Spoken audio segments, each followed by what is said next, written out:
महाराज, आपका स्वप्न पहले प्रहर का है और ग्रंथ अनुसार पहले प्रहर का स्वप्न सच होता है। आप स्वप्न में सिद्धार्थ को ढूंढ रहे हैं, अर्थात आपके पथ से उसका पथ विपरीत है। दूजा, आपने सिद्धार्थ को समाधि में देखा, अर्थात वो शांति के पथ पर चलेगा। शरीर पर मिट्टी और पौधे, अर्थात उसने समाधि कई दिनों से लगाई हो। उसने गेरुए रंग के कपड़े पहने, अर्थात उसकी विचारधारा मुनि और योगी की भांति हो।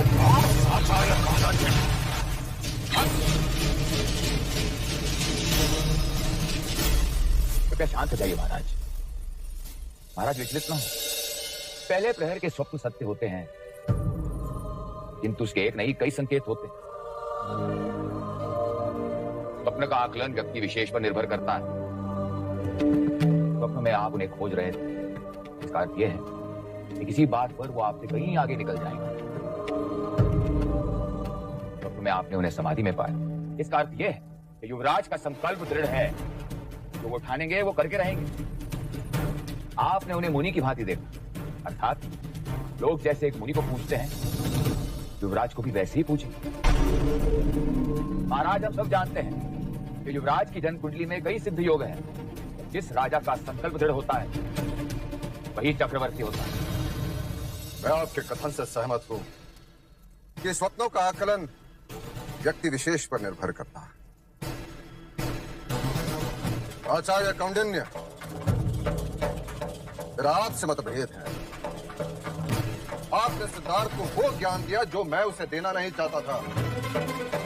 आपने सिद्धार्थ को अहिंसा, ध्यान और मृत्यु का ज्ञान दिया, वो उचित न था।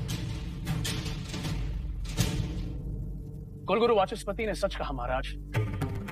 आकलन व्यक्ति विशेष पर निर्भर करता है। जो बालक 8 वर्ष की आयु में सारे शास्त्र कंठस्थ कर लेता हो, उससे क्या छुपेगा। महाराज, वेदों और शास्त्रों में जगह जगह पर जीवन, मरण, मोक्ष, मुक्ति का उल्लेख है। केवल इन उल्लेखों और उपदेशों से कोई सन्यासी नहीं बन जाएगा। अब तक शमशान वैराग्य की भावना उनमें नहीं हुई, क्योंकि उन्होंने अब तक किसी भी मनुष्य की अथवा अपने स्वजन की मृत्यु नहीं देखी। उन्हें मनुष्य रोग की अनुभूति नहीं हुई है। और रही बात अहिंसा और ध्यान की, तो अहिंसा उनका स्वभाव है और ध्यान उनकी रुचि। महाराज, स्वभाव और रुचि मनुष्य अपने साथ लेकर जन्म लेता है, उसे सिखाया नहीं जाता।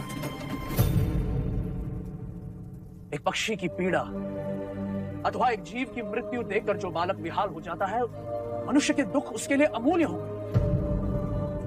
आप, हम, यहां उपस्थित सब मोक्ष प्राप्त करना चाहते हैं। प्राप्त करने के कई मार्ग, भक्ति, वैराग्य, ज्ञान।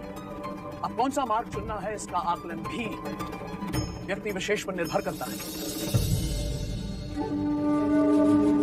फिर भी यदि आप सब गुणी जनों को मेरी शिक्षा प्रणाली अनुचित लगी हो, तो मैं क्षमा चाहता हूं। महाराज, मुझे यहां से जाने की अनुमति दे दीजिए।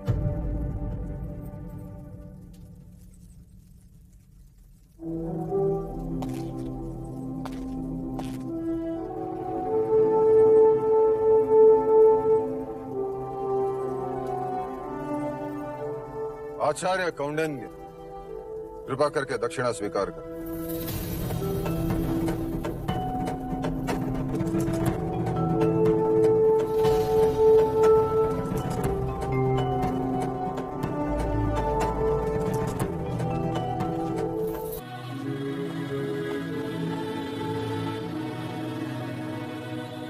कुलगुरु, मैं ये दक्षिणा स्वीकार नहीं कर सकता।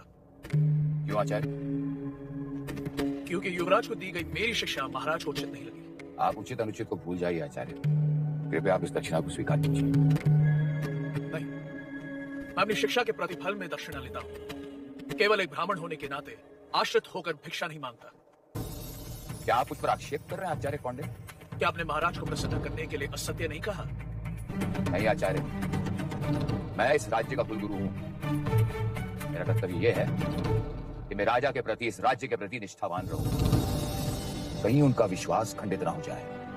वो चिंता मुक्त रहें कि वो अपनी प्रजा का अच्छा पालन कर सके। क्या आपको ज्ञात नहीं कि असित मुनि के एक कथन से पूरी की पूरी एक पीढ़ी को कपिलवस्तु से निकाल दिया गया था? और आपका भी इस राज्य के प्रति यही कर्तव्य था आचार्य कौंडिन्य कि आप युवराज को क्षत्रियता का पाठ पढ़ाते, ताकि एक सन्यासी का। कुलगुरु, आत्मा भाग्य को साथ लेकर आती है। आपके अथवा मेरे कहने से कोई सन्यासी नहीं बन जाता। मैंने युवराज को वो प्रत्येक शिक्षा दी है जो एक गुरु को अपने शिष्य को देनी चाहिए। क्षमा करें गुरुवर्य, जीवन निर्वाह के लिए जो शिक्षा से समझौता करे उसे गुरु नहीं कहते।